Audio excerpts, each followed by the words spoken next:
मेरे प्रिय 140 करोड़ परिवारजन,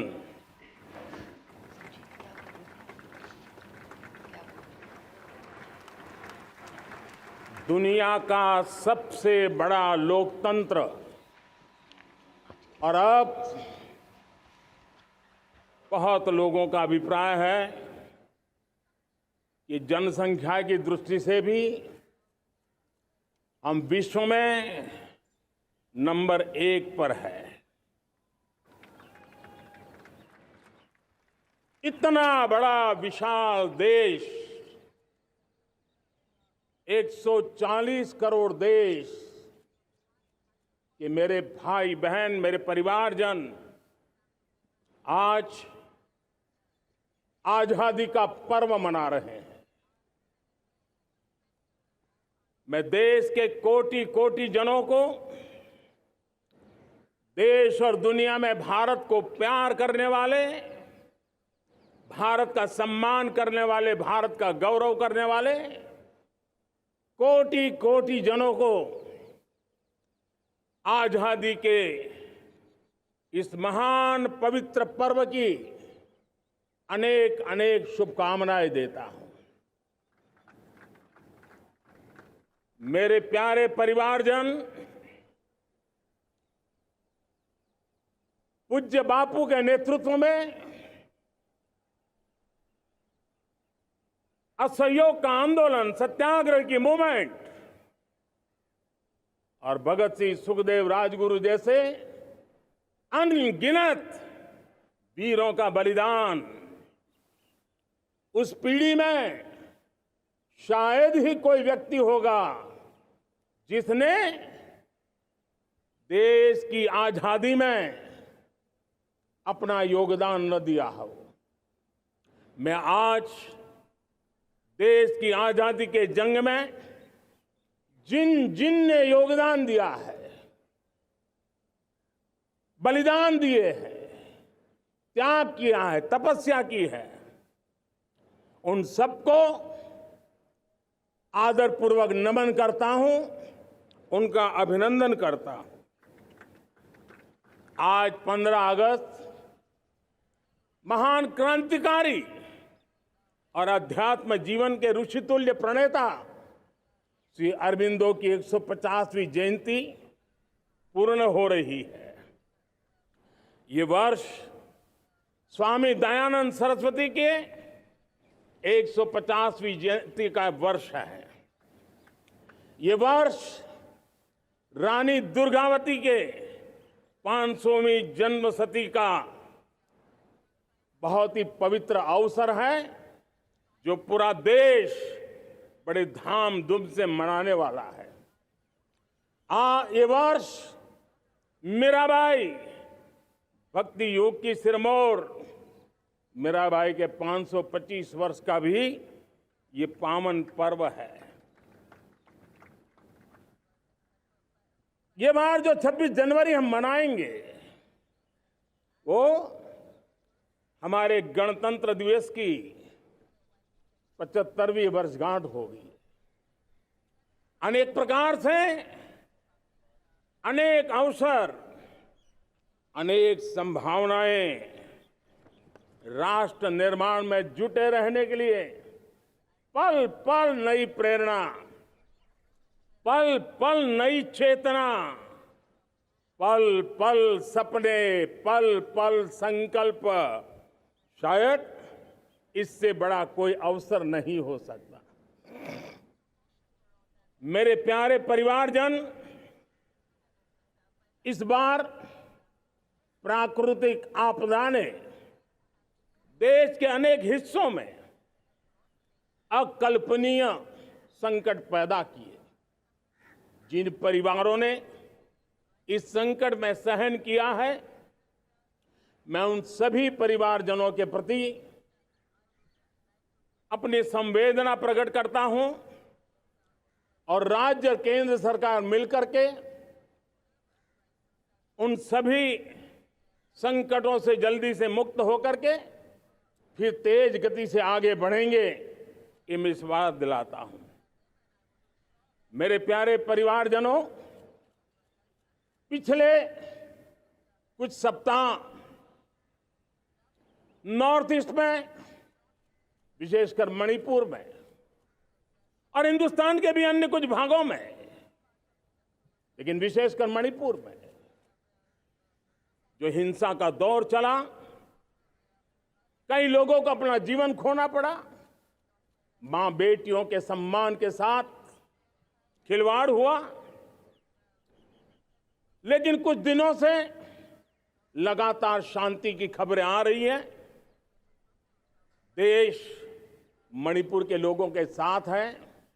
देश मणिपुर के लोगों को पिछले कुछ दिनों से जो शांति बनाए रखी है, उस शांति के पर्व को आगे बढ़ाएं और शांति से ही समाधान का रास्ता निकलेगा। और राज्य और केंद्र सरकार मिलकर के उन समस्याओं के समाधान के लिए भरपूर प्रयास कर रही है, करती रहेगी। मेरे प्यारे परिवारजनों, जब हम इतिहास की तरफ नजर करते हैं तो इतिहास में कुछ पल ऐसे आते हैं जो अपनी अमिट छाप छोड़ करके जाते हैं और उसका प्रभाव सदियों तक रहता है।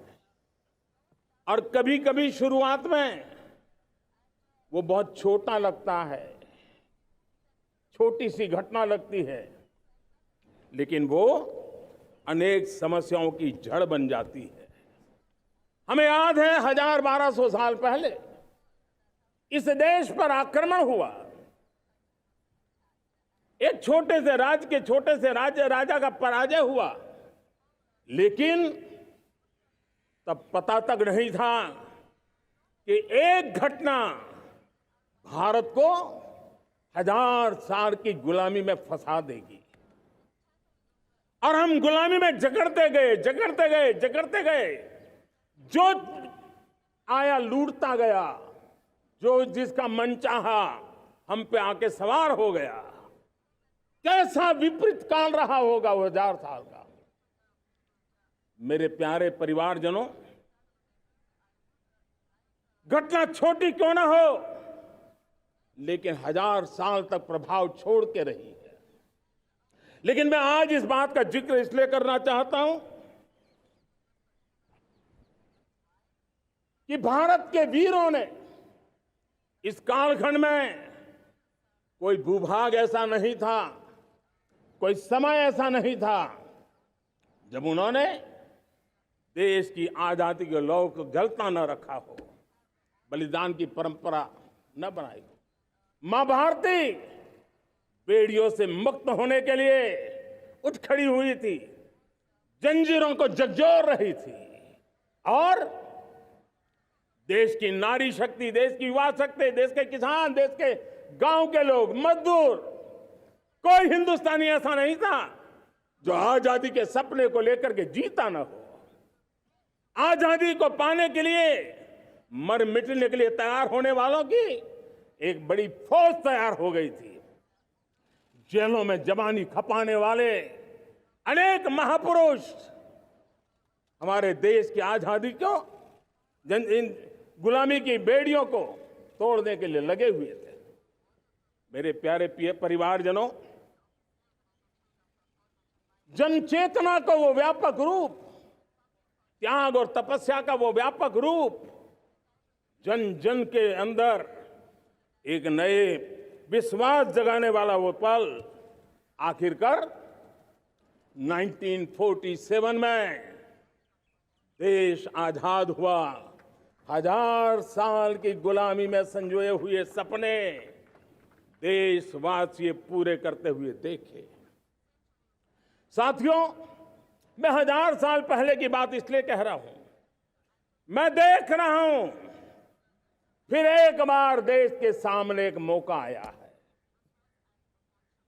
इस ऐसे कालखंड में हम जी रहे हैं, ऐसे कालखंड में हमने प्रवेश किया है और यह हमारा सौभाग्य है कि भारत के ऐसे अमृत काल में, यह अमृत काल का पहला वर्ष है, या तो हम जवानी में जी रहे हैं या हम मां भारती की गोद में जन्म ले चुके हैं।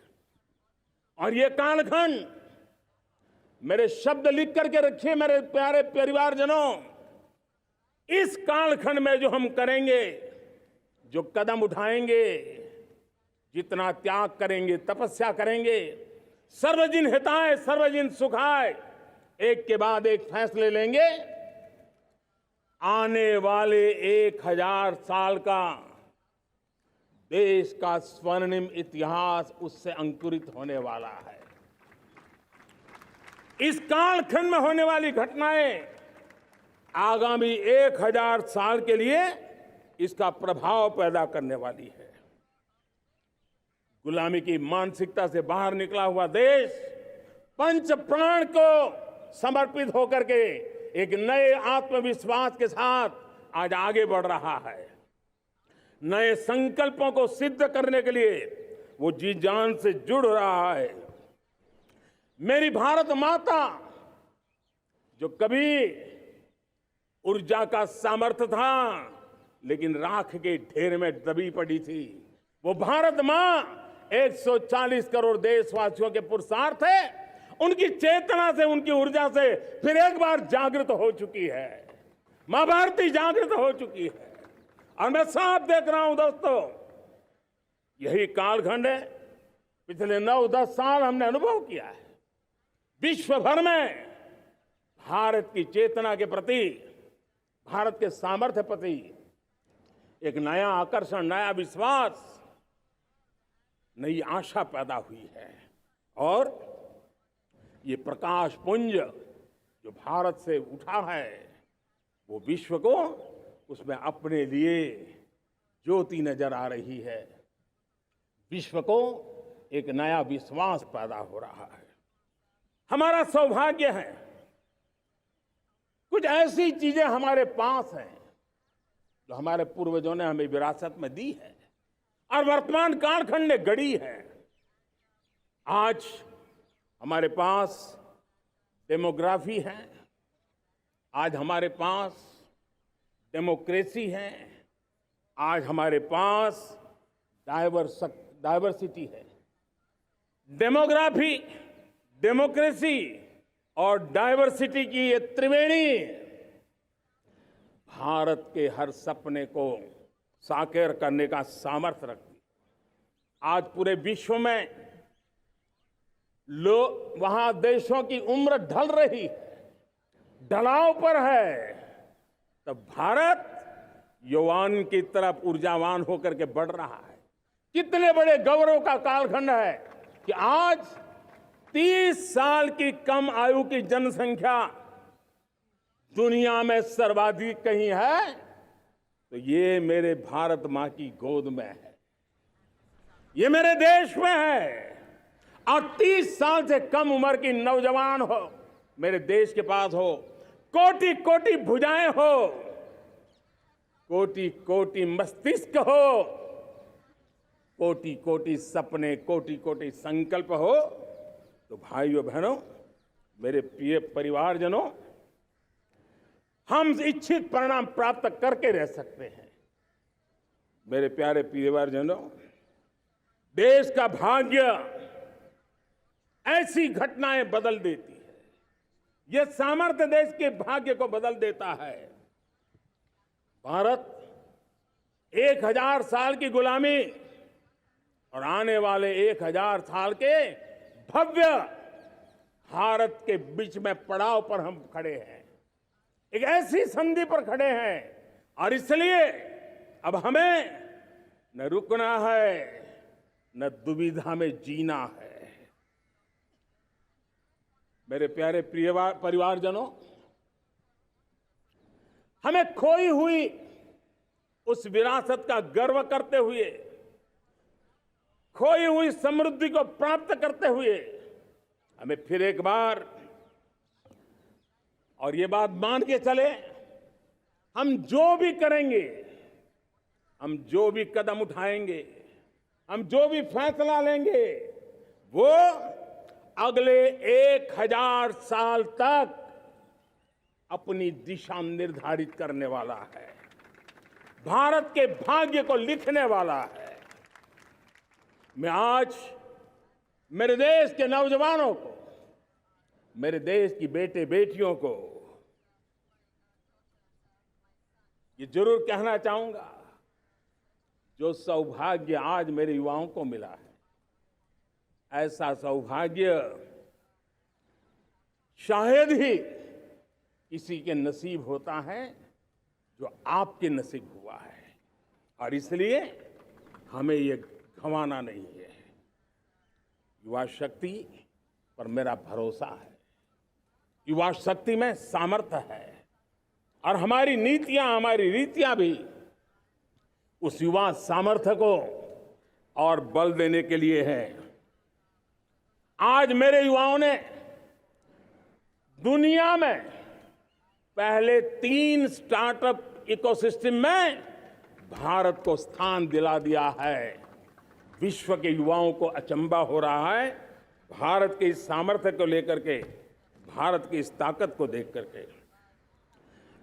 आज दुनिया टेक्नोलॉजी ड्रिवन है और आने वाला युग टेक्नोलॉजी से प्रभावित रहने वाला है, और तब टेक्नोलॉजी में भारत की जो टैलेंट है उसकी एक नई भूमिका रहने वाली है।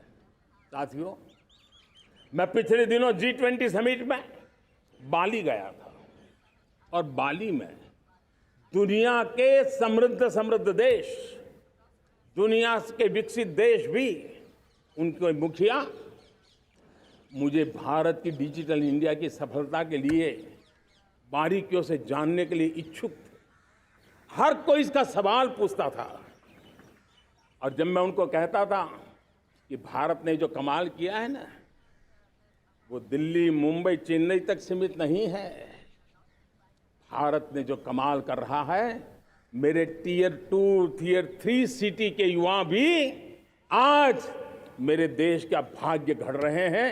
छोटे छोटे स्थान के मेरे नौजवान, और मैं आज बड़े विश्वास से कहता हूं, देश का ये जो सामर्थ्य नया नजर आ रहा है, और इसलिए मैं कहता हूं, हमारे छोटे शहर आकार और आबादी में छोटे हो सकते हैं। ये हमारे छोटे छोटे शहर, हमारे कस्बे आकार और आबादी में छोटे हो सकते हैं, लेकिन आशा और आकांक्षा, प्रयास और प्रभाव वो किसी से कम नहीं है। वो सामर्थ्य उनके अंदर है। नए ऐप्स, नए सॉल्यूशन, टेक्नोलॉजी डिवाइस। अब खेलों की दुनिया देखिए, कौन बच्चे हैं? झुग्गी झोंपड़ी से निकले हुए बच्चे आज खेलों की दुनिया में पराक्रम दिखा रहे हैं। छोटे छोटे गांव के, छोटे छोटे कस्बे के नौजवान, हमारी बेटे बेटियां आज कमाल दिखा रही हैं। अब देखिए, मेरे देश की 100 जितनी स्कूल ऐसी हैं जहां के बच्चे सैटेलाइट बना करके सैटेलाइट छोड़ने की तैयारियां कर रही हैं। आज हजारों टिंकरिंग लैब नए वैज्ञानिकों का गर्भाधान कर रही है। आज हजारों टिंकरिंग लैब लाखों बच्चों को साइंस और टेक्नोलॉजी की राह पर आगे बढ़ने के लिए प्रेरणा दे रही हैं। मैं मेरे देश के नौजवानों को कहना चाहता हूं, अवसरों की कमी नहीं है। आप जितने अवसर चाहेंगे, ये देश आसमान से भी ज्यादा अवसर आपने देने का सामर्थ्य रखता है। मैं आज लाल किले की प्राचीर से मेरे देश की माताओं, बहनों, मेरे देश की बेटियों को हृदय से अभिनंदन करना चाहता हूं। देश आज जब पहुंचा है, अब विशेष शक्ति जुड़ रही है मेरी माताओं बहनों के सामर्थ्य की। आज देश प्रगति की राह पर चल पड़ा है, तो मैं मेरे किसान भाई बहनों का भी अभिनंदन करना चाहता हूं। ये आप ही का पुरुषार्थ है, ये आप ही का परिश्रम है कि देश आज कृषि क्षेत्र में आगे बढ़ रहा है। मैं मेरे मजदूरों का, मेरे श्रमिकों का, मेरे प्रिय परिवारजन, ऐसे कोटि कोटि श्रमिकों को आज मैं नमन करता हूं, उनका अभिनंदन कर रहा हूं। देश आज जो आधुनिकता की ओर बढ़ रहा है, विश्व की तुलना करने वाले सामर्थ्य के साथ नजर आ रहा है, उसके पीछे मेरे देश के मजदूरों का, मेरे देश के श्रमिकों का बहुत बड़ा योगदान है। आज समय कहता है कि लाल किले की प्राचीर से मैं उनका अभिनंदन करूं, उनका अभिवादन करूं। और ये मेरे परिवारजन 140 करोड़ देशवासी, मेरे इन श्रमिकों का, रेहड़ी पटरी वालों का, फूल सब्जी बेचने वालों का हम सम्मान करते हैं। मेरे देश को आगे बढ़ाने में, मेरे देश को प्रगति की नई ऊंचाई पर ले जाने में प्रोफेशनल्स की बहुत बड़ी भूमिका है, बढ़ती रही है। चाहे साइंटिस्ट हो, चाहे इंजीनियर्स हो, डॉक्टर्स हो, नर्सिस हो, शिक्षक हो, आचार्य हो, यूनिवर्सिटीज हो, गुरुकुल हो, हर कोई मां भारती का भविष्य उज्जवल बनाने के लिए अपनी पूरी ताकत से लगा हुआ है। मेरे प्यारे परिवारजनों, राष्ट्रीय चेतना वो एक ऐसा शब्द है जो हमें चिंताओं से मुक्त कर रहा है। और आज वो राष्ट्रीय चेतना ये सिद्ध कर रही है कि भारत का सबसे बड़ा सामर्थ्य बना है भरोसा, भारत का सबसे बड़ा सामर्थ्य बना है विश्वास। जन जन में हमारा विश्वास, जन जन का सरकार पर विश्वास, जन जन का देश के उज्जवल भविष्य पर विश्वास, और विश्व का भी भारत के प्रति विश्वास। ये विश्वास हमारी नीतियों का है, हमारी रीति का है। भारत के उज्जवल भविष्य को जिस निर्धारित मजबूत कदमों से हम आगे बढ़ा रहे हैं, उसका है। भाइयों बहनों, मेरे प्यारे परिवारजनों, ये बात निश्चित है कि भारत का सामर्थ्य और भारत की संभावनाएं विश्वास की नई बुलंदियों को पार करने वाली है। और ये विश्वास की नई बुलंदियां नए सामर्थ्यों को लेकर के चलनी चाहिए।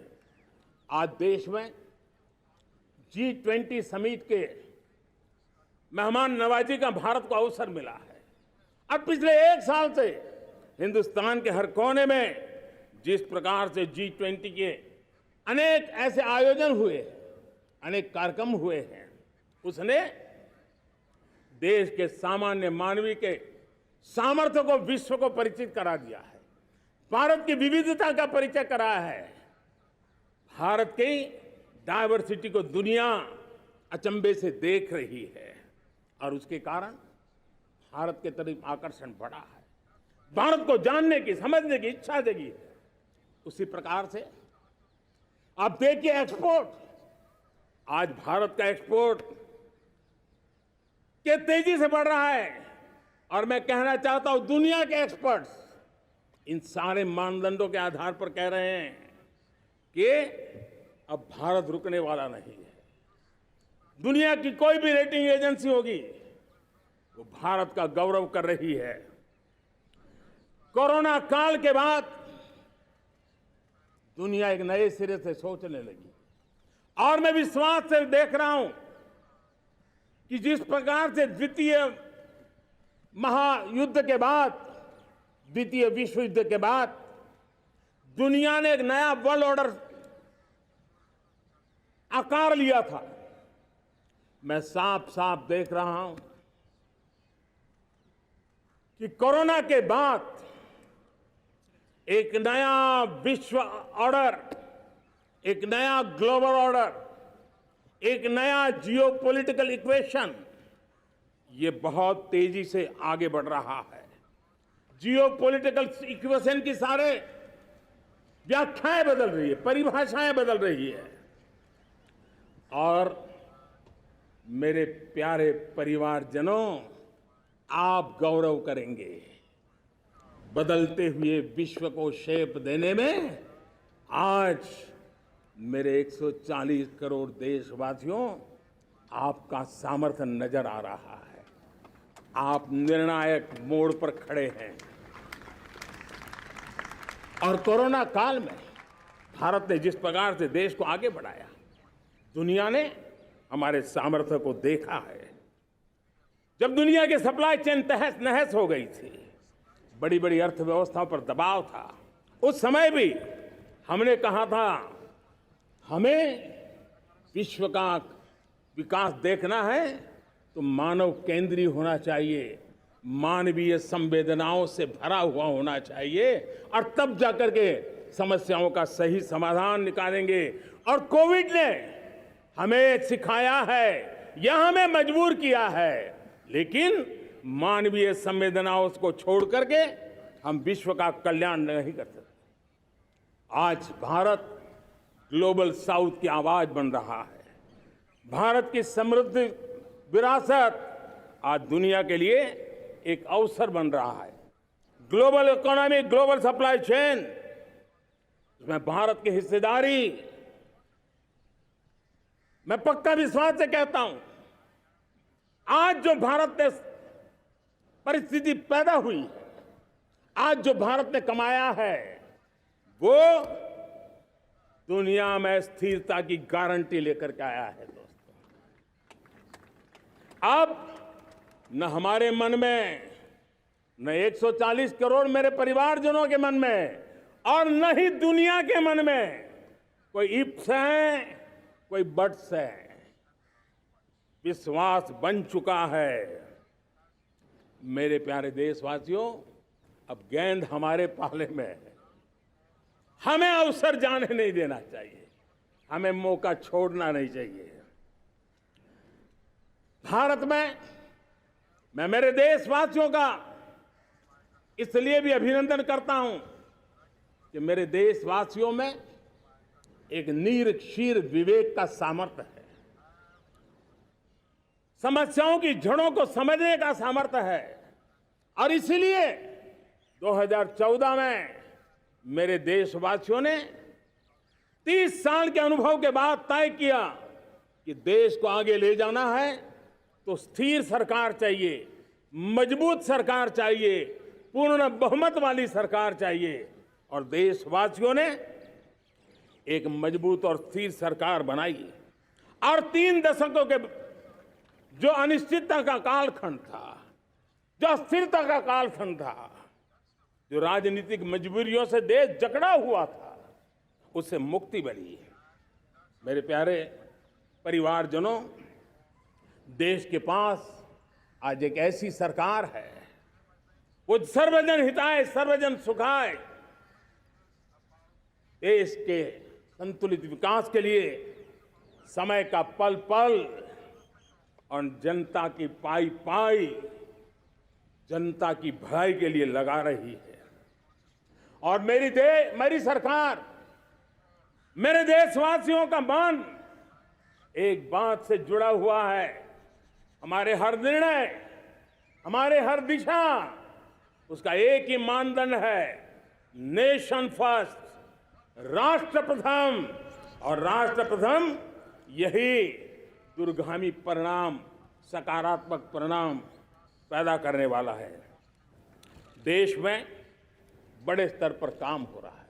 और लेकिन मैं कहना चाहूंगा, 2014 में आपने एक मजबूत सरकार बनाई, और मैं कहता हूं 2014 में और 2019 में आपने एक सरकार फॉर्म की, तो मोदी में रिफॉर्म करने की हिम्मत आई।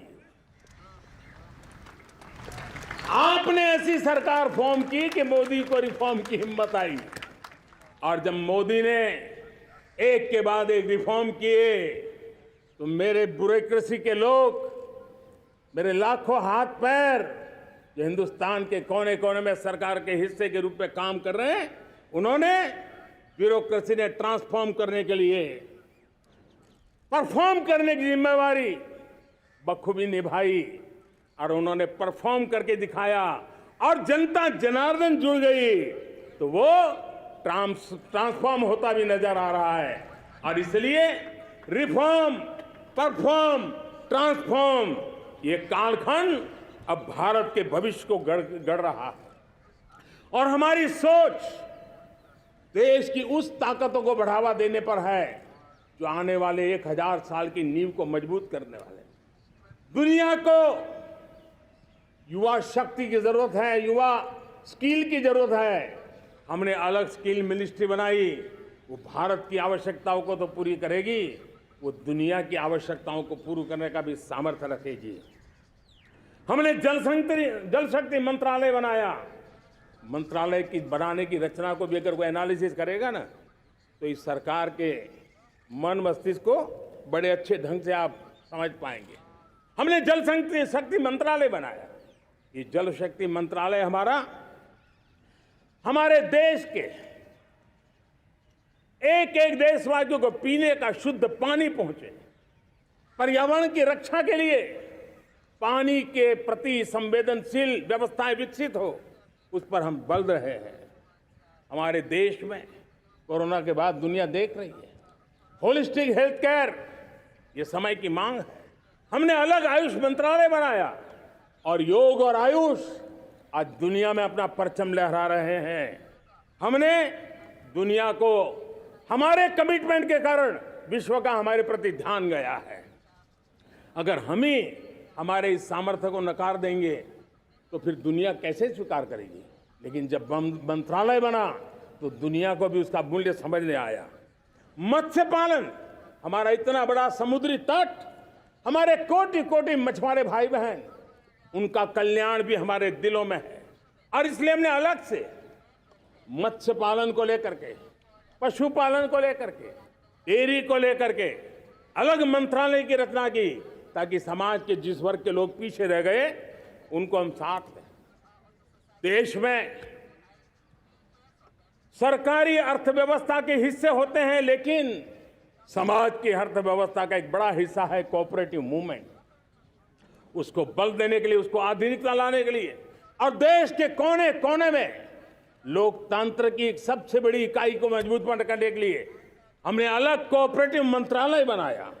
और वो हमारी सहकारी संस्थाएं उसका जाल बिछा रहा है, ताकि गरीब से गरीब की वहां सुनवाई हो, उसकी आवश्यकताओं की पूर्ति हो, और वो भी राष्ट्र के विकास की योगदान में एक छोटी इकाई का हिस्सा बनकर के उसमें वो योगदान दे रखें। हमने सहकार से समृद्धि का रास्ता अपनाया है। मेरे प्यारे परिवारजनों, जब हम लोग 14 में आए थे तो हम वैश्विक अर्थव्यवस्था में 10वें नंबर पर थे, और आज 140 करोड़ देशवासियों का पुरुषार्थ रंग लाया है कि हम विश्व की अर्थव्यवस्था में 5वें नंबर पर पहुंच चुके हैं। और ये ऐसे ही नहीं हुआ है। जो एक भ्रष्टाचार का राक्षस देश को दबोचे हुए थे, लाखों करोड़ के घोटाले अर्थव्यवस्था को डामाडोल कर रहे थे, गवर्नेंस फ्रेजाइल फाइल में देश की पहचान होने लगी थी, लीकेजेस को हमने बंद किया, मजबूत अर्थव्यवस्था बनाई, हमने गरीब कल्याण के लिए ज्यादा से ज्यादा धन खर्चने का प्रयास किया। और आज मैं देशवासियों को बताना चाहता हूं कि जब देश आर्थिक रूप से समृद्ध होता है तो सिर्फ तिजोरी नहीं भरती है, देश का सामर्थ्य बढ़ता है, देशवासियों का सामर्थ्य बढ़ता है। और तिजोरी का पाई पाई अगर ईमानदारी से जनता जनार्दन के लिए खर्च करने का संकल्प लेने वाली सरकार हो तो परिणाम के साथ है। मैं 10 साल का हिसाब तिरंगे की साक्षी में लाल किले की प्राचीर से मेरे देशवासियों को दे रहा हूं। आंकड़े देख करके आपको लगेगा इतना बड़ा बदलाव, इतना बड़ा सामर्थ्य। 10 साल पहले राज्यों को 30 लाख करोड़ रुपए भारत सरकार की तरफ से जाते थे। पिछले 9 साल में यह आंकड़ा 100 लाख करोड़ पर पहुंचा है। पहले स्थानीय निकाय के विकास के लिए भारत सरकार के खजाने से 70,000 करोड़ रुपया जाता था। आज वो 3 लाख करोड़ से भी ज्यादा जा रहा है। पहले गरीबों के घर बनाने के लिए 90,000 करोड़ रुपया खर्च होता था। आज वो 4 गुना होकर के 4 लाख करोड़ से भी ज्यादा खर्च गरीबों के घर बनाने के लिए हो रहा है। पहले गरीबों को यूरिया सस्ता मिले, जो यूरिया की बैग दुनिया के कुछ बाजारों में 3,000 में बिकती है, वो यूरिया की बैग मेरे किसानों को 300 में मिले। और इसलिए देश की सरकार 10 लाख करोड़ रुपया मेरे किसानों की यूरिया में सब्सिडी दे रहा है। मुद्रा योजना 20 लाख करोड़ रुपए, उससे भी ज्यादा मेरे देश के नौजवानों को स्वरोजगार के लिए, अपने व्यवसाय के लिए, अपने कारोबार के लिए दिए हैं। 8 करोड़ लोगों ने नया कारोबार शुरू किया है। और 8 करोड़ लोगों ने कारोबार शुरू किया है तो नहीं, हर कारोबारी ने एक या दो लोगों को रोजगार दिया है। 8 से 10 करोड़ नए लोगों को रोजगार देने का सामर्थ्य ये मुद्रा योजना से लाभ लेने वाले 8 करोड़ नागरिकों को करा है। एमएसएमई को करीब 3.5 लाख करोड़ रुपए की मदद से कोरोना के संकट में भी उनको डूबने नहीं दिया, मरने नहीं दिया, उनको एक ताकत दी है। 1 रैंक 1 पेंशन मेरे देश के सेना के जवानों का एक सम्मान का विषय था। 70,000 करोड़ रुपया भारत की तिजोरी से आज पहुंचा है, मेरे निवृत्त सेना के नायकों के जेब में, उनके परिवार में पहुंचा है। सभी कैटेगरी में, मैंने तो कुछ ही गिनाए, मैं ज्यादा समय लेना नहीं चाहता। हर कैटेगरी में पहले की तुलना में अनेक गुना धन देश के विकास के लिए, कोने कोने में रोजगार पैदा करने के लिए, पाई पाई का उपयोग भारत का भाग्य बदलने के लिए हो, और इसलिए हमने काम किया है। और मेरे प्यारे प्रियजनों, इतना ही नहीं, हमने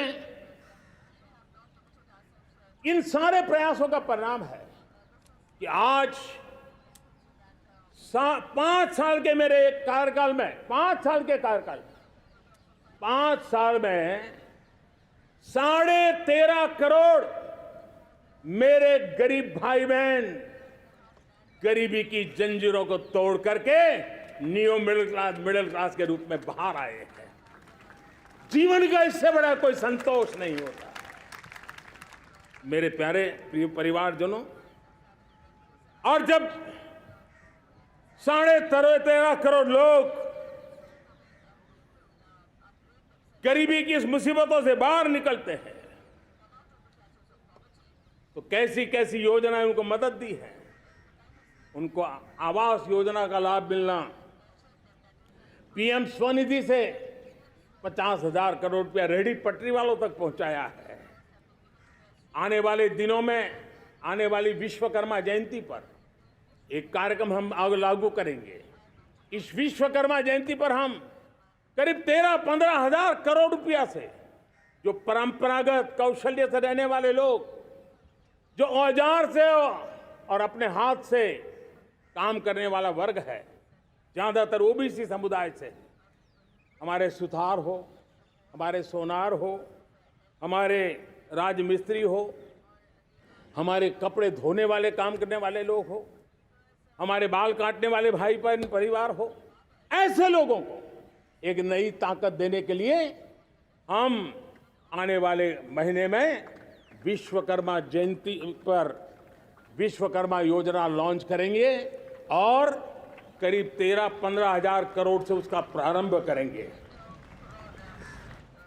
हमने पीएम किसान सम्मान निधि में 2.5 लाख करोड़ रुपया सीधा मेरे देश के किसानों के खाते में जमा किया है। हमने जल जीवन मिशन, हर घर में शुद्ध पानी पहुंचे, 2 लाख करोड़ रुपया खर्च किया है।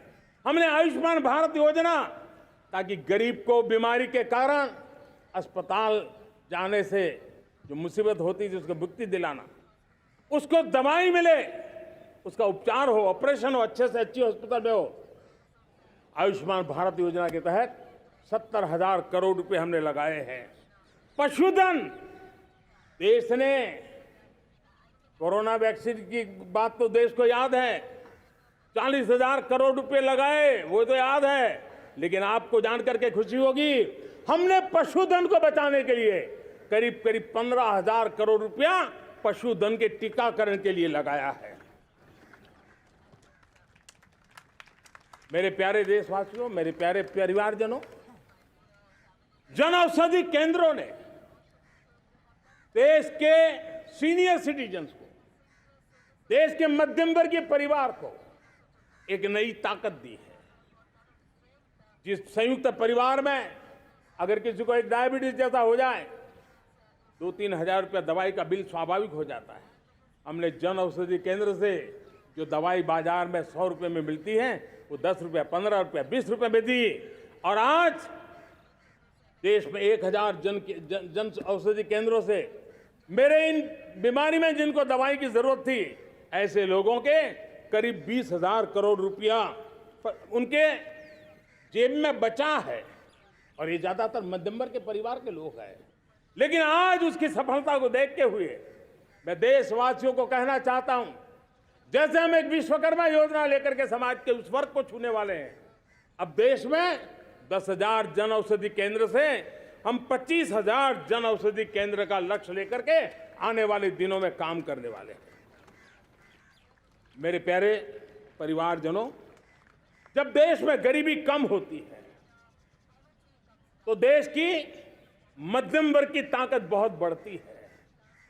और अगर दुनिया में, और मैं आपको विश्वास दिलाता हूं, आने वाले 5 साल में मोदी का गारंटी है, देश पहले 3 वैश्विक इकोनॉमी में अपना जगह ले लेगा। ये पक्का जगह ले लेगा। आज जो 13.5 करोड़ गरीबी से बाहर आए हुए लोग हैं, वो एक प्रकार से मध्यम वर्ग की ताकत बन जाते हैं। जब गरीब की खरीद शक्ति बढ़ती है तो मध्यम वर्ग की व्यापार शक्ति बढ़ती है। जब गांव की खरीद शक्ति बढ़ती है तब कस्बे और शहर की आर्थिक व्यवस्था और तेज गति से दौड़ती है। और यही इंटरकनेक्टेड हमारा अर्थचक्र होता है। हम उसको बल लेकर के आगे चलना चाहते हैं।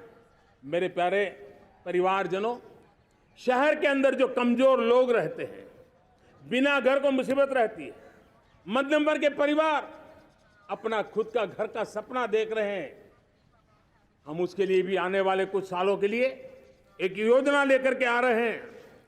और जिसमें ऐसे मेरे परिवारजन जो शहरों में अपना घर, शहरों में रहते हैं लेकिन किराए के मकान पे रहते हैं, झुग्गी झोपड़ी में रहते हैं, चाल में रहते हैं, अनऑथराइज्ड कॉलोनीज में रहते हैं, ऐसे मेरे परिवारजन अगर अपना मकान बनाना चाहते हैं तो बैंक से जो लोन मिलेगा उसके ब्याज के अंदर राहत दे करके लाखों रुपयों की मदद करने का हमने निर्णय किया है। मेरे मध्यम वर्ग के परिवार को जब 2 लाख से 7 लाख इनकम टैक्स की सीमा बढ़ जाती है तो सबसे बड़ा लाभ सैलरी क्लास को होता है, मेरे मध्यम वर्ग को होता है। इंटरनेट का डेटा बहुत महंगा था 2014 के पहले, आज दुनिया का सबसे सस्ता इंटरनेट का डेटा का खर्चा हो रहा है। हर परिवार के पैसे बच रहे हैं। मेरे प्यारे परिवारजनों, विश्व कोरोना के बाद अभी तक उभर नहीं पाया है। युद्ध ने फिर एक नई मुसीबत पैदा की है। आज दुनिया महंगाई के संकट से जूझ रही है। पूरी दुनिया की अर्थव्यवस्था को महंगाई ने दबोच के रखा है।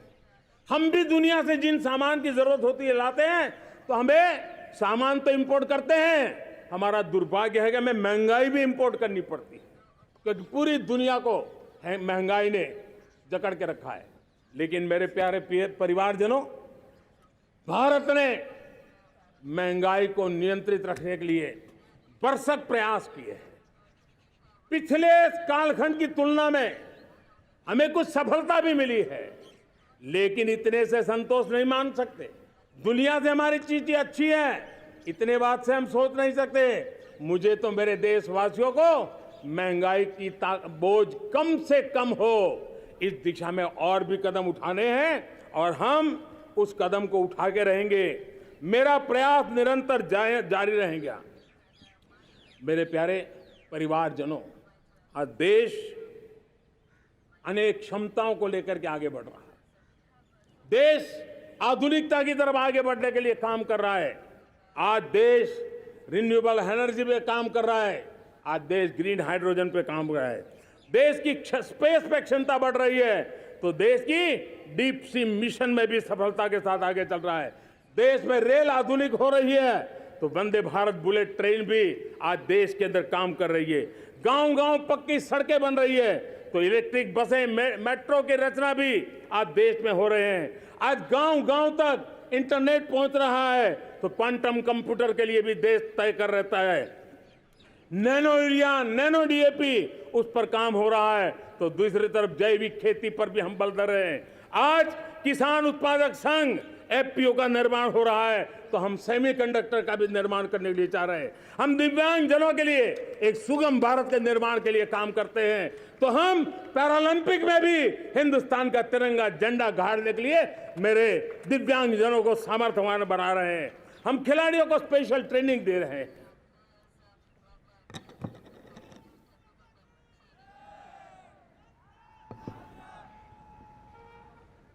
आज भारत पुरानी सोच, पुराने ढर्रे को छोड़ करके लक्ष्यों को तय करके लक्ष्यों को प्राप्त करने की दिशा से चल रहा है। और जब मैं कहता हूं ना कि जिसका शिलान्यास हमारी सरकार करती है उसका उद्घाटन भी हमारे कालखंड में करते हैं। इन दिनों जो मैं शिलान्यास कर रहा हूं ना, आप लिख के रखिए, उसके उद्घाटन भी आप सबने मेरे नसीब में ही छोड़े हुए हैं।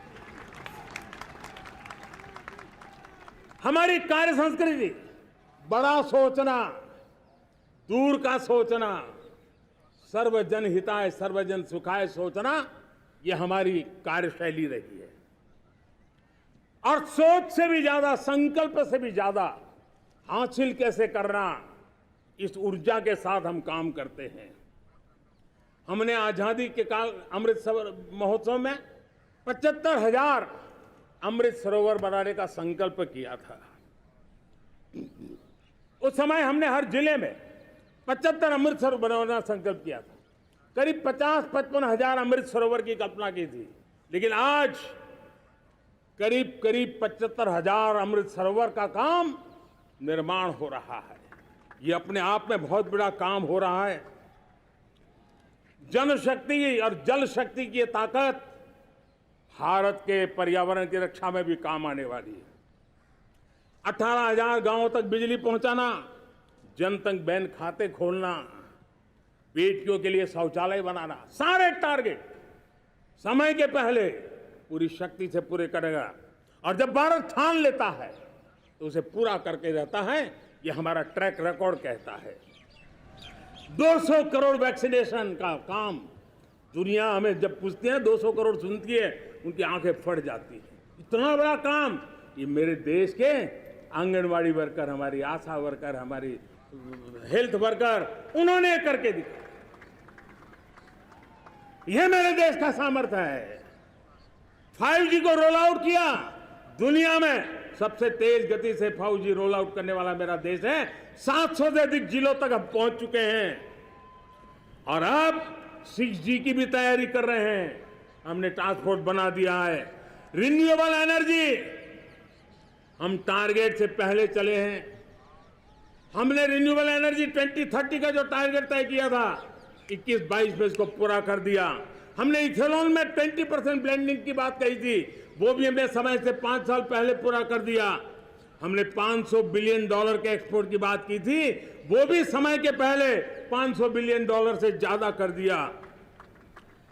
हमने तय किया, जो हमारे देश में 25 साल से चर्चा हो रही थी कि देश में नई संसद बने, पार्लियामेंट का कोई सत्र ऐसा नहीं था नई संसद के। ये मोदी है, समय के पहले नई संसद बना करके रख दिया। मेरे प्यारे भाई बहनों, ये काम करने वाली सरकार है, निर्धारित लक्ष्यों को पार करने वाली सरकार है। ये नया भारत है, ये आत्मविश्वास से भरा हुआ भारत है।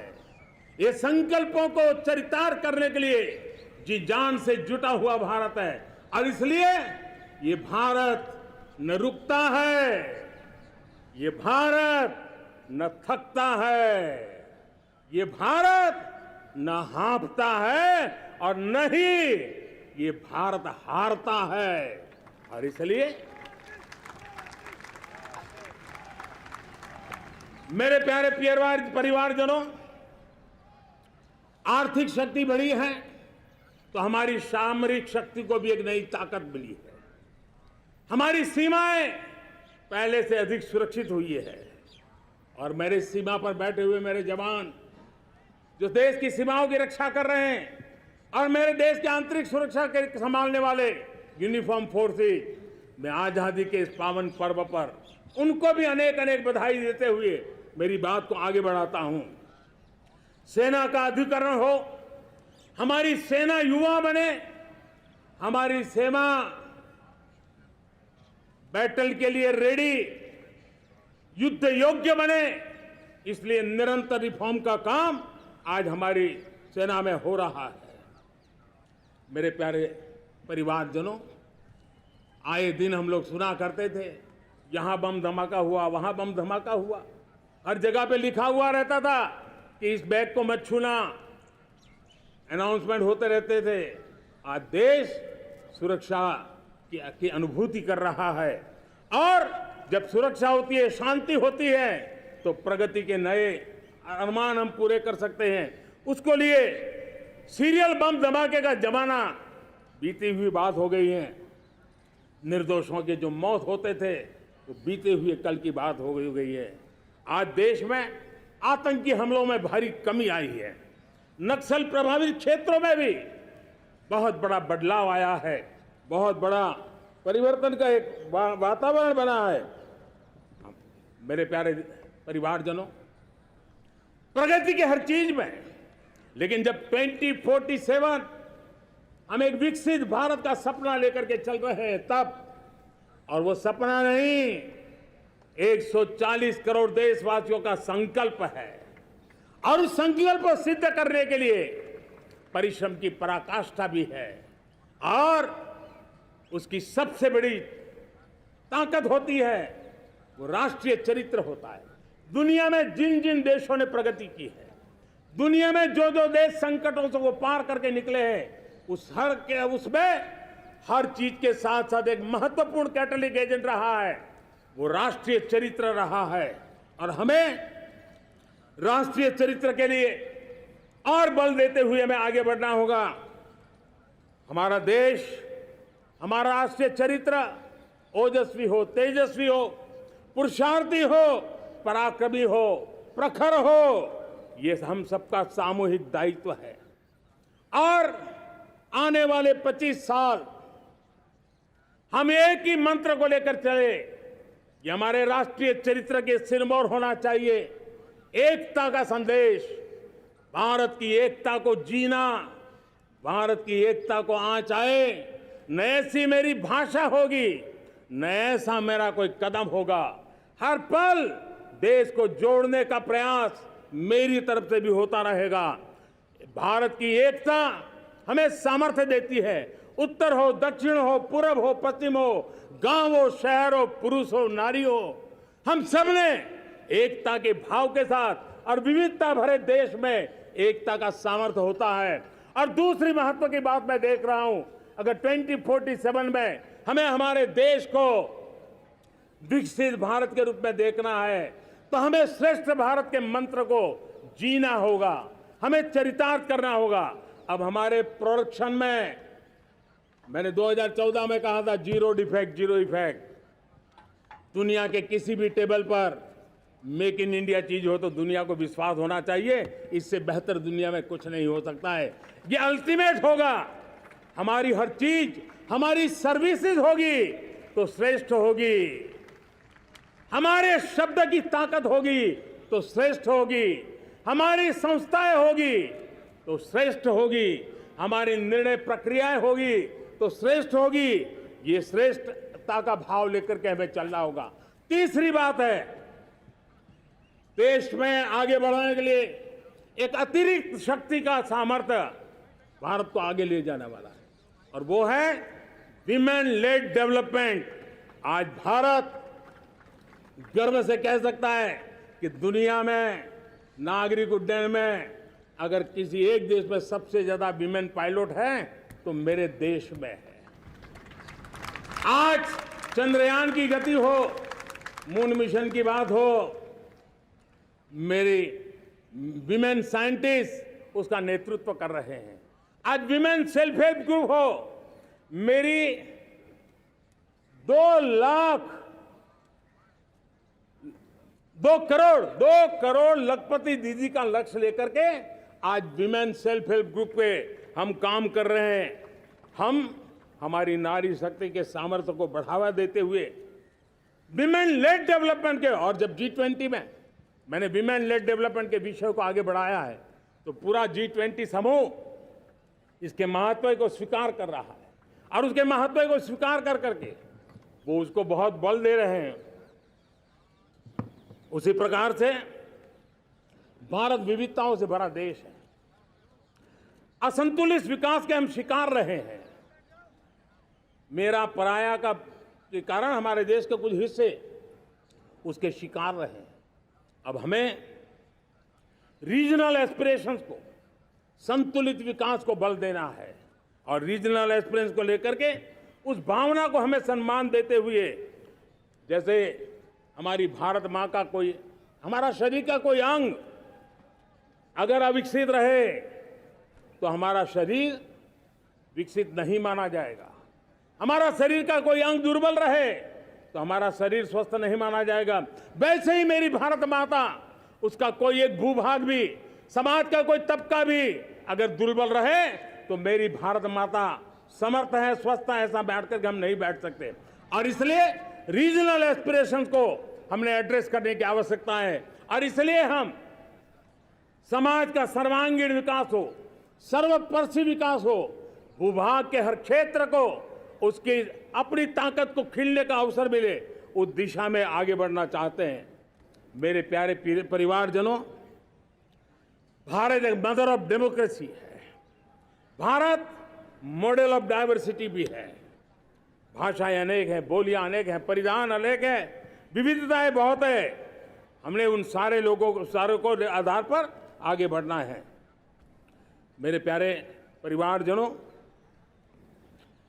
देश के जब मैं एकता की बात करता हूं तब अगर घटना मणिपुर में होती है तो पीड़ा महाराष्ट्र में होती है।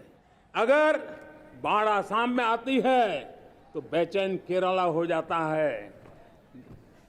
हिंदुस्तान के किसी भी हिस्से में कुछ भी हो, हम एक अंगांगी भाव की अनुभूति करते हैं। मेरे देश की बेटियों पर जुल्म न हो, यह हमारा सामाजिक भी दायित्व है, यह हमारा पारिवारिक दायित्व भी है और ये देश के नाते हम सबका दायित्व है। आज जब अफगानिस्तान से गुरु ग्रंथ साहब के स्वरूप को लाते हैं तो पूरा देश गौरव की अनुभूति करता है। जब आज दुनिया के किसी देश में कोविड के काल में मेरा कोई सिख भाई लंगर लगाता है, भूखों को खिलाता है और दुनिया में वाहवाही होती है तो हिंदुस्तान का सीना चौड़ा हो जाता है।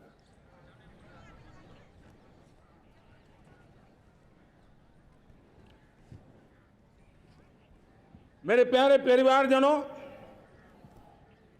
हमारे लिए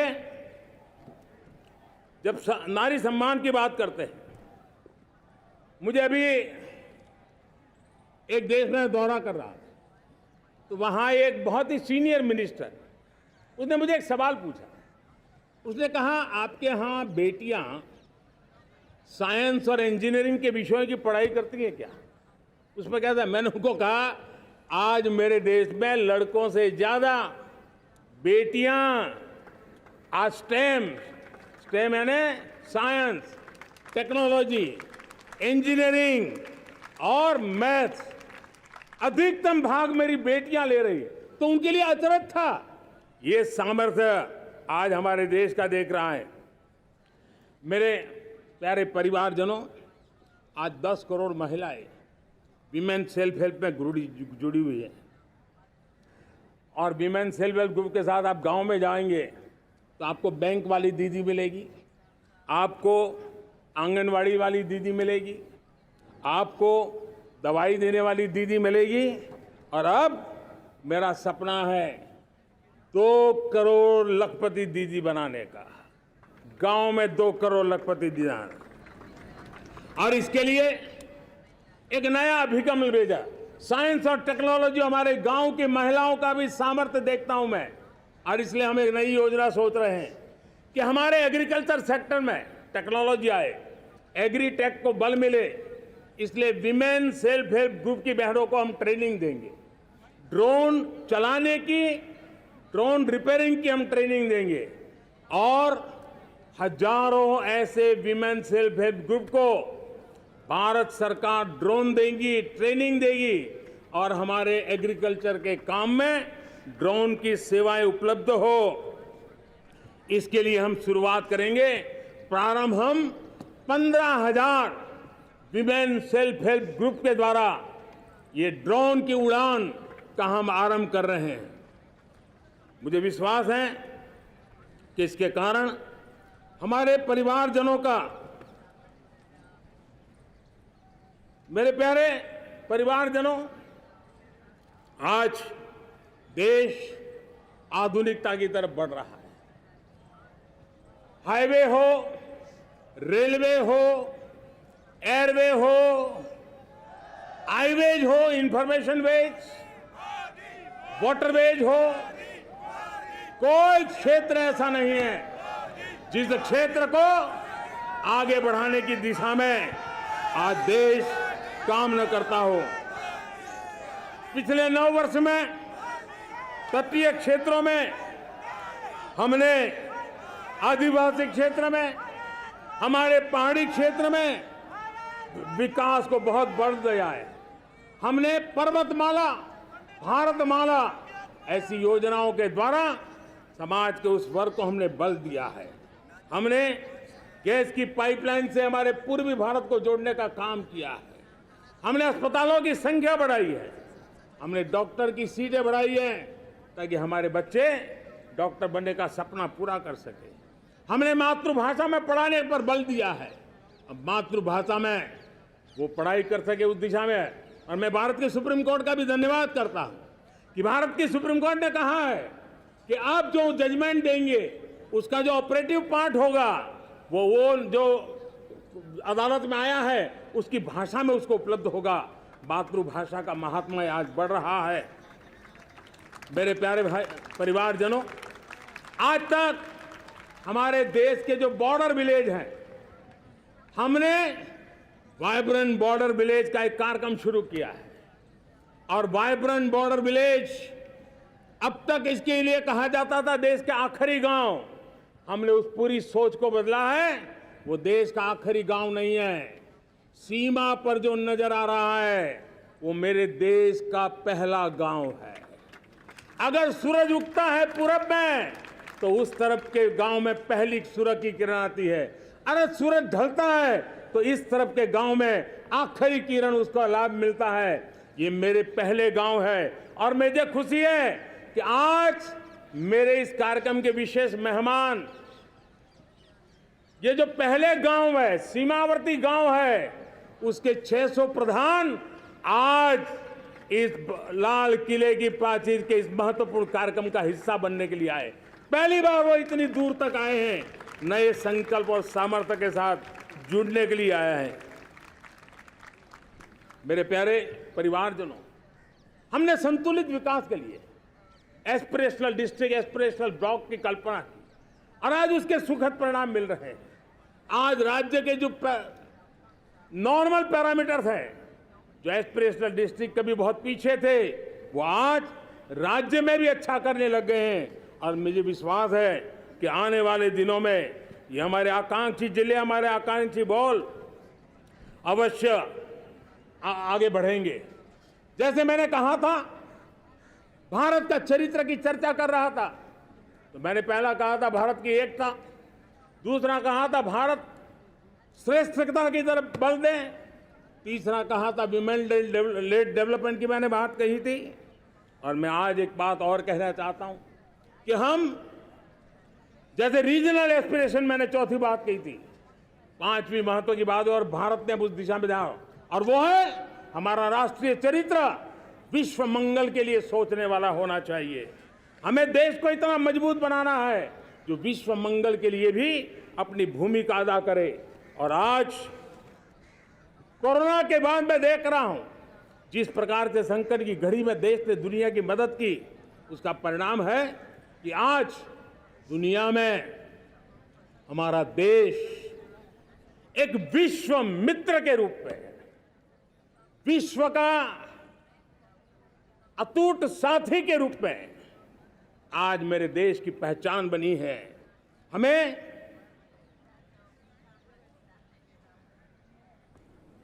जब विश्व मंगल की बात करते हैं तब भारत का मूलभूत विचार है, उस विचार को हम आगे बढ़ाने लोग हैं।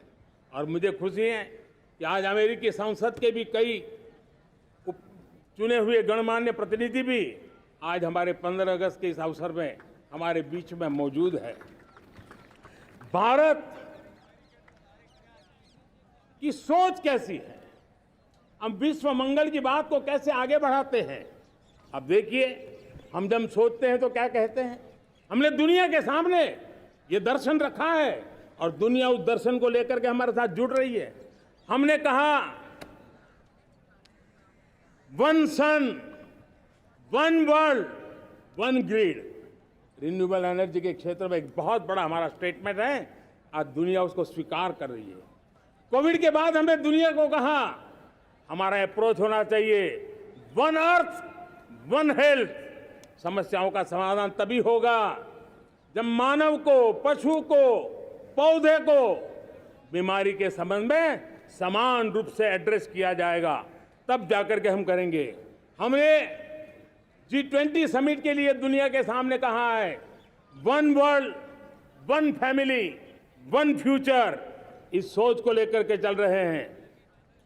हमने क्लाइमेट को लेकर के दुनिया जो संकट से जूझ रही है, हमने रास्ता दिखाया है, लाइफ मिशन लॉन्च किया है, लाइफस्टाइल फॉर एनवायरनमेंट। हमने दुनिया के सामने इंटरनेशनल सोलर अलायंस बनाया और आज दुनिया के कई देश इंटरनेशनल सोलर अलायंस का हिस्सा बन रहे हैं। हमने बायोडायवर्सिटी का महत्व देखते हुए बिग कैट अलायंस की व्यवस्था को हमने आगे बढ़ाया है। हमने प्राकृतिक आपदा के कारण, ग्लोबल वार्मिंग के कारण इंफ्रास्ट्रक्चर का जो नुकसान होता है, उसके लिए दूरगामी व्यवस्थाओं की जरूरत है और इसलिए coalition for disaster resilient infrastructure CDRI एक समाधान के रूप में दुनिया को दिया है। विश्व आज समुद्रों को संघर्ष का केंद्र बना रहा है, तब हमने दुनिया को सागर का प्लेटफॉर्म दिया है जो वैश्विक समुद्री शांति की गारंटी बन सकता है। हमने पारंपरिक चिकित्सा पद्धतियों को बल देते हुए WHO का एक ग्लोबल लेवल का सेंटर हिंदुस्तान में बनाने की दिशा में काम किया है। हमने योग और आयुष के द्वारा विश्व कल्याण और विश्व के स्वस्थता की दिशा में काम किया है और आज भारत विश्व मंगल की मजबूत नींव डाल रहा है। इस मजबूत नींव को आगे बढ़ाना हम सबका काम है, हम सबकी जिम्मेवारी है। मेरे प्यारे परिवारजनों, सपने अनेक है, संकल्प साफ है, नीतियां स्पष्ट है, नियत के सामने कोई सवाल या निशान नहीं है, लेकिन कुछ सच्चाइयों को हमें स्वीकार करना पड़ेगा और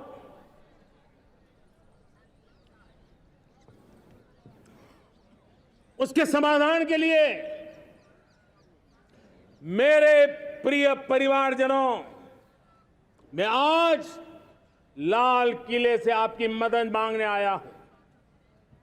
मैं लाल किले से आपके आशीर्वाद मांगने आया हूं, क्योंकि पिछले सालों मैंने देश को जो समझा है, देश की आवश्यकताओं को जो मैंने परखा है और अनुभव के आधार पर मैं कह रहा हूं कि आज गंभीरतापूर्वक उन चीजों को हमें लेना होगा। आजादी के अमृत काल में 2047 में जब देश आजादी के 100 साल मनाएगा, उस समय दुनिया में भारत का तिरंगा झंडा विकसित भारत का तिरंगा झंडा होना चाहिए।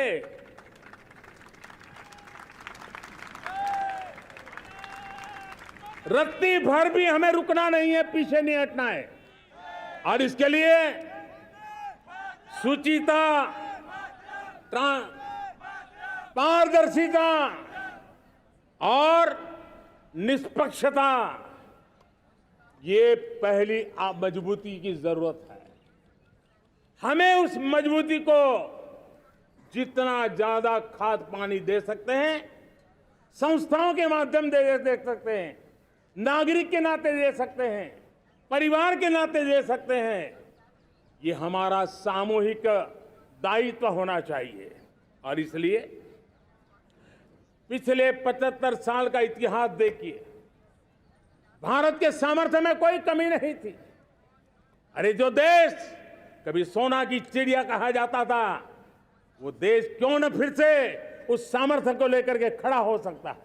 मेरा अटूट विश्वास है साथियों, मेरे प्रिय परिवारजनों, मेरा अखंड अटूट एक निष्ठ विश्वास है कि 2047 में जब देश आजादी के 100 साल मनाएगा, मेरा देश विकसित भारत बन के रहेगा। और ये मैं मेरे देश के सामर्थ्य के आधार पर कह रहा हूं, मेरे उपलब्ध संसाधनों के आधार पर कह रहा हूं, और सबसे ज्यादा 30 से कम आयु वाली मेरी युवा शक्ति के भरोसे कह रहा हूं, मेरी माताओं बहनों के सामर्थ्य के भरोसे कह रहा हूं। लेकिन उसके सामने अगर कोई रुकावट है, कुछ विकृतियां पिछले 75 साल में ऐसे घर कर गई है, हमारी समाज व्यवस्था का ऐसा हिस्सा बन गई है कि कभी कभी तो हम आंख भी बंद कर देते हैं। अब आंख बंद करने का समय नहीं है। अगर सपनों को सिद्ध करना है, संकल्प को पार करना है, तो हमें ये आंख मिचौली बंद करके, आंख में आंख मिला करके 3 बुराइयों से लड़ना बहुत समय की मांग है। हमारे देश की सारी समस्याओं की जड़ में भ्रष्टाचार ने दिमक की तरह देश की सारी व्यवस्थाओं को, देश के सामर्थ्य को पूरी तरह नोच लिया है। भ्रष्टाचार से मुक्ति, भ्रष्टाचार के खिलाफ जंग हर इकाई में, हर क्षेत्र में। और मैं देशवासियों, मेरे प्रिय परिवारजनों, ये मोदी के जीवन का कमिटमेंट है। ये मेरे अंतर्गत व्यक्तित्व का एक कमिटमेंट है कि मैं भ्रष्टाचार के खिलाफ लड़ाई लड़ता रहूंगा। दूसरा, हमारे देश को नोच लिया है परिवारवाद ने। इस परिवारवाद ने देश को जिस प्रकार से जकड़ के रखा है, उसने देश के लोगों का हक छीना है। और तीसरी बुराई तुष्टीकरण की है। ये तुष्टीकरण में भी देश के मूलभूत चिंतन को, देश के सर्व समावेशक हमारे राष्ट्रीय चरित्र को दाग लगा दिए हैं, तहस नहस कर दिया है इन लोगों ने। और इसलिए मेरे प्यारे देशवासियों, इसलिए मेरे प्यारे परिवारजनों, हमें इन 3 बुराइयों के खिलाफ पूरे सामर्थ्य के साथ लड़ना है। भ्रष्टाचार, परिवारवाद, तुष्टीकरण, ये चुनौतियां हमारे, ये ऐसी चीजें पनपी है जो हमारे देश के लोगों का जो आकांक्षा है उसका दमन करती है। हमारे देश के कुछ लोगों के पास जो छोटा मोटा सामर्थ्य है उसका शोषण करती है। ये ऐसी चीजें हैं जो हमारे लोगों की आशा आकांक्षाओं को सवाल या निशान में गाड़ देती है। हमारे गरीब हो, हमारे दलित हो, हमारे पिछड़े हो, हमारे पसमानदा हो, हमारे आदिवासी भाई बहन हो, हमारी माताएं बहनें हो, हमने सबने उनके हकों के लिए इन 3 बुराइयों से मुक्ति पानी है। हमें भ्रष्टाचार के खिलाफ एक नफरत का माहौल बनाना है। जैसे गंदगी हमें नफरत पैदा करती है ना मन में, गंदगी पसंद नहीं है, ये सार्वजनिक जीवन की इससे बड़ी कोई गंदगी नहीं हो सकती। और इसलिए हमारे स्वच्छता अभियान को एक नया मोड़ ये भी देना है कि हमें भ्रष्टाचार से मुक्ति पानी है। सरकार टेक्नोलॉजी से भ्रष्टाचार की मुक्ति के लिए बहुत प्रयास कर रही है। आपको जानकर के हैरानी होगी, इस देश में पिछले 9 साल में एक काम मैंने ऐसे किया, आंकड़ा सुनोगे तो लोगों का मोदी ऐसा करता है जैसे 10 करोड़ लोग करीब करीब जो गलत फायदा उठाते थे वो मैंने रोक दिया। तो आप में से कोई कहेगा आपने लोगों से अन्याय कर दिया। जी नहीं, ये 10 करोड़ कौन लोग थे? ये 10 करोड़ वो लोग थे जिनका जन्म ही नहीं हुआ था और उनके नाम पर उनके विडो हो जाते थे, वो वृद्ध हो जाते थे, वो दिव्यांग हो जाते थे, फायदे लिए जाते थे। 10 करोड़ ऐसे बेनामी जो चीजें चलती थी उसको रोकने का पवित्र काम, भ्रष्टाचारियों की संपत्ति जो हमने जब्त की है ना, वो पहले की तुलना में 20 गुना ज्यादा की है। मेरे प्यारे परिवारजनों, ये आपकी कमाई का पैसा लोग लेकर के भागे थे। 20 गुना ज्यादा संपत्ति को जब्त करने का, और इसलिए लोगों की मेरे प्रति नाराजगी होना बहुत स्वाभाविक है। लेकिन मुझे भ्रष्टाचार के खिलाफ की लड़ाई को आगे बढ़ाना है। हमारे सरकारी व्यवस्था ने पहले कैमरा के सामने तो कुछ हो जाता था, लेकिन बाद में चीजें अटक जाती थी। हमने पहले की तुलना में कई गुना ज्यादा अदालत में चार्जशीट की है और अब जमानतें भी नहीं मिलती हैं। वैसी पक्की व्यवस्था को लेकर के हम आगे बढ़ रहे हैं, क्योंकि हम ईमानदारी से भ्रष्टाचार के खिलाफ लड़ रहे हैं। आज परिवारवाद और तुष्टीकरण, इसने देश का बहुत बड़ा दुर्भाग्य किया है। अब लोकतंत्र में ये कैसे हो सकता है कि पॉलिटिकल पार्टी, और मैं विशेष बल दे रहा हूं पॉलिटिकल पार्टी, आज मेरे देश के लोकतंत्र में एक ऐसी विकृति आई है जो कभी भारत के लोकतंत्र को मजबूती नहीं दे सकती। और वो क्या है बीमारी? परिवारवादी पार्टियां। और उनका तो मंत्र क्या है? Party of the family, by the family and for the family. इनका तो जीवन मंत्र यही है कि उनकी पॉलिटिकल पार्टी, उनका राजनीतिक दल परिवार का, परिवार के द्वारा और परिवार के लिए, परिवारवाद और भाई भतीजावाद प्रतिभाओं के दुश्मन होते हैं, योग्यता को नकारते हैं, सामर्थ्य को स्वीकार नहीं करते हैं। और इसलिए परिवारवाद इस देश के लोकतंत्र की मजबूती के लिए उसकी मुक्ति जरूरी है। सर्वजन हिताय सर्वजन सुखाय, हर किसी को हक मिले इसलिए, और सामाजिक न्याय के लिए भी ये बहुत। उसी प्रकार से तुष्टीकरण ने सामाजिक न्याय का सबसे बड़ा नुकसान किया। अगर सामाजिक न्याय को तबाह किसने किया है तो ये तुष्टीकरण की सोच, तुष्टीकरण की राजनीति, तुष्टीकरण का सरकारी योजनाओं का तरीका, इसने सामाजिक न्याय को मौत के घाट उतार दिया है। और इसलिए हमें तुष्टीकरण, भ्रष्टाचार, ये विकास का सबसे बड़ा दुश्मन है। अगर देश विकास चाहता है, देश 2047 विकसित भारत का सपना का साकार करना चाहता है, तो हमारे लिए आवश्यक है कि हम किसी भी हालत में देश में भ्रष्टाचार को सहन नहीं करेंगे। इस मूड को लेकर के चलना चाहिए। मेरे प्यारे परिवारजनों, हम सबका एक बहुत बड़ा महत्वपूर्ण दायित्व है। आपने जिस प्रकार से जिंदगी जी है, हमारे आने वाली पीढ़ी को ऐसी जिंदगी जीने के लिए मजबूर करना, यह हमारा गुनाह है। यह हमारा दायित्व है कि हमारे आने वाली पीढ़ी को हम ऐसा समृद्ध देश दें, ऐसा संतुलित देश दें, ऐसा सामाजिक न्याय की धरोहर वाला देश दें, ताकि छोटी छोटी चीजों को पाने के लिए उन्हें कभी भी संघर्ष न करना पड़े। हम सभी का कर्तव्य, हर नागरिक का कर्तव्य है, और ये अमृत काल कर्तव्य काल है। हम कर्तव्य से पीछे नहीं उठ सकते।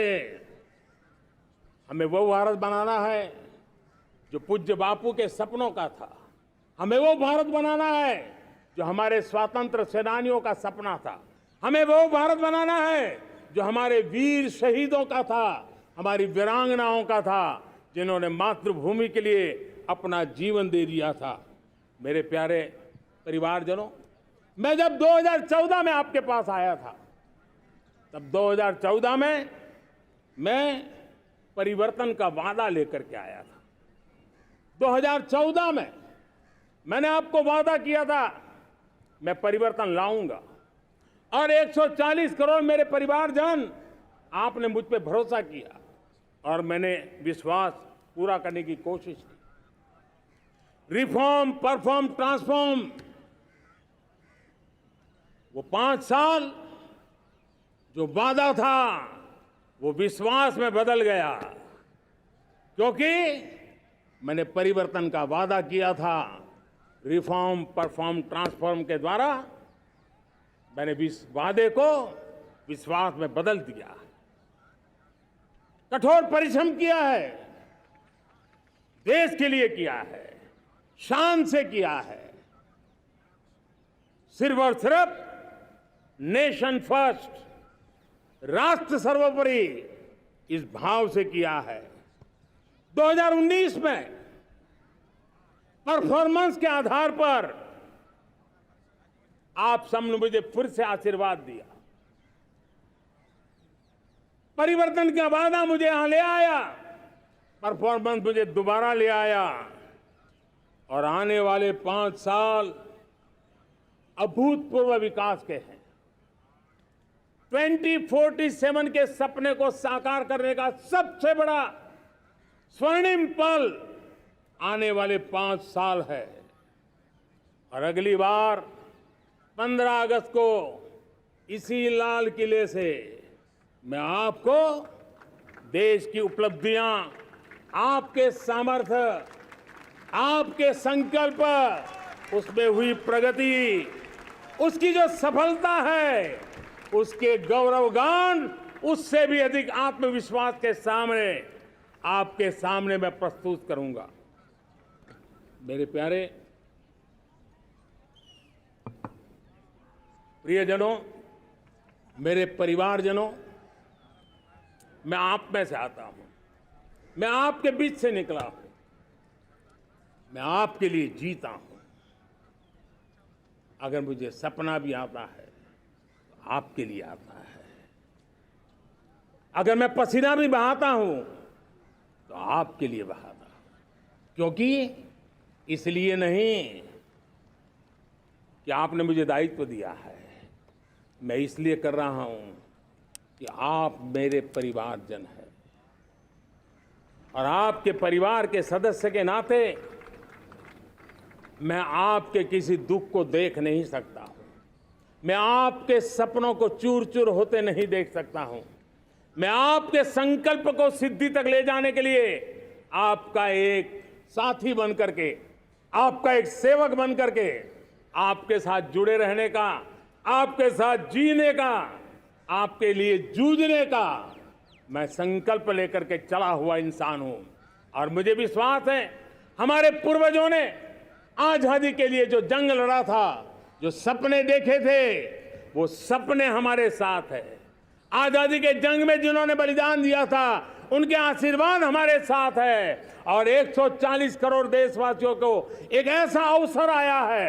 ये अवसर हमारे लिए एक बहुत बड़ा संबल लेकर के आया है और इसलिए मेरे प्यारे प्रियजनों, आज जब मैं अमृतकाल में आपके साथ बात कर रहा हूं, ये अमृतकाल का पहला वर्ष है। ये अमृतकाल के पहले वर्ष पर जब मैं आपसे बात कर रहा हूं तो मैं आपको पूरे विश्वास से कहना चाहता हूं, चलता चलाता काल चक्र, चलता चलाता काल चक्र, अमृत काल का भाल चक्र, चलता चलाता काल चक्र, अमृत काल का भाल चक्र, सबके सपने, सबके सपने अपने सपने, सबके सपने अपने सपने, पनपे सपने सारे, सबके सपने अपने सपने, पनपे सपने सारे, धीर चले वीर चले, धीर चले वीर चले, चले युवा हमारे, धीर चले वीर चले, चले युवा हमारे, नीति सही, नीति सही, रीति नहीं, नीति सही, रीति नहीं, गति सही, गति सही, राह नहीं, गति सही, राह नहीं। चुनो चुनो चुनौती, चुनो चुनौती सीना तान, चुनो चुनौती सीना तान, जग में बढ़ाओ देश का नाम, चुनो चुनौती सीना तान, जग में बढ़ाओ देश का नाम। मेरे प्यारे परिवारजनों, हिंदुस्तान के कोने कोने में बैठे हुए मेरे परिवारजन, दुनिया के कोने कोने में जाकर के बसे हुए मेरे परिवारजन, आप सबको आजादी के पावन पर्व की फिर एक बार मैं बहुत बहुत शुभकामनाएं देता हूं। ये अमृतकाल हम सबके लिए कर्तव्य काल है। ये अमृतकाल हम सबको मां भारती के लिए कुछ कर गुजारने का काल है। आजादी का जब जंग चल रहा था 1947 के पहले जो पीढ़ी ने जन्म लिया था उन्हें देश के लिए मरने का मौका मिला था। वो देश के लिए मरने के लिए मौका नहीं छोड़ते थे, लेकिन हमारे नसीब में देश के लिए मरने का मौका नहीं है। लेकिन हमारे लिए देश के लिए जीने का ये इससे बड़ा कोई अवसर नहीं होता। हमें पल पल देश के लिए जीना है। इसी संकल्प के साथ इस अमृतकाल में 140 करोड़ देशवासियों के सपने संकल्प भी बनाने हैं।